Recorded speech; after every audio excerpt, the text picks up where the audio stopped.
आप देख रहे हैं सिटीजन वाइज, मैं उषा। सिटीजन वाइज में वक्त है दिन भर की कुछ खास खबरों पर नजर डालने का। तो आइए देखते हैं क्या है जी खास खबर में। शामली में मीडिया से रूबरू होते हुए रालोद सुप्रीमो जयंत चौधरी ने कहा है कि वो अब घटक दल के रूप में एनडीए में शामिल हुए हैं, जहां जयंत ने ये भी कहा है कि हमारा मकसद रहेगा कि सरकार के साथ वार्ता करते हुए किसानों के हित में और भी बेहतर फैसले कराए जाए। उन्होंने कहा है कि हमारी पार्टी पदाधिकारियों की ये पुरजोर कोशिश चलती रहेगी कि किसानों के हित में सरकार से वार्ता कर और भी बेहतर फैसले कराए जाए। बता दें कि शामली में पीडीएफ पर जयंत चौधरी ने चुटकी भी ली है। उन्होंने कहा है कि ये लोकतंत्र है और इसका मजा लो।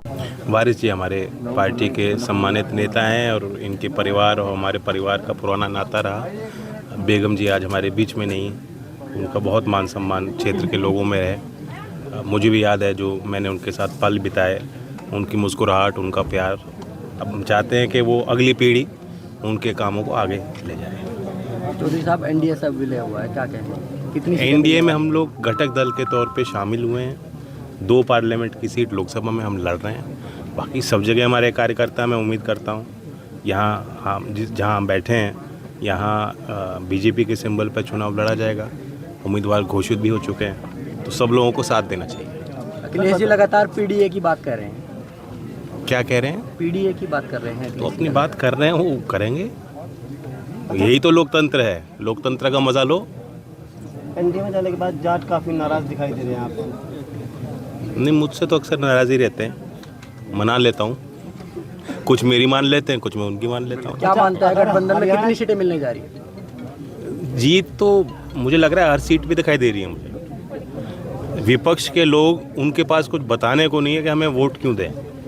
अभी तक मुझे कोई ऐसा माहौल या कोई मुद्दा या कोई प्रचार ऐसा दिखाई नहीं दे रहा कि विपक्ष का नेता खड़े होकर कहेगा कि इसलिए हमें वोट दीजिए। तो अभी तो वोट मांगने की स्थिति नहीं है। आरएलडी लगातार किसानों की बात करती थी, अब एनडीए के साथ गठबंधन था, तो क्या आपका कुछ कारण रहे होंगे। अब 10 साल वो रहे खट्टर जी, तो कुछ कारण बने होंगे, पार्टी ने उसको महसूस किया। ये तो बीजेपी का अंदरूनी मामला है, हरियाणा के संबंधित है। क्योंकि जाट वहाँ पर काफ़ी नाराज़ दिखाई दे रहे हैं। आपको चारों तरफ जाट नाराज़ क्यों दिखते हैं? नहीं, हम गए हैं ना, हमने लोगों को पूछा है, तो बताते हैं कि एनडीए में जाने से, क्योंकि आप आवाज़ उठाते थे। देखिए, जाट समाज का हिस्सा है, वो एक जाति है।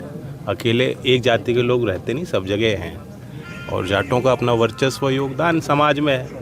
आप टारगेट करके बार बार जाटों को क्यों टारगेट कर रहे हैं? मत किया करो। जैसे कि किसान पार्टी है आरएलडी, अब किस तरह से एनडीए से विलय हुआ है, तो किसानों की बातों को लेकर किस तरह से काम किया जाएगा? किसानों देखिए, भारत सरकार की कई योजनाएं किसानों के लिए बनी हैं और आगे और बनेंगी।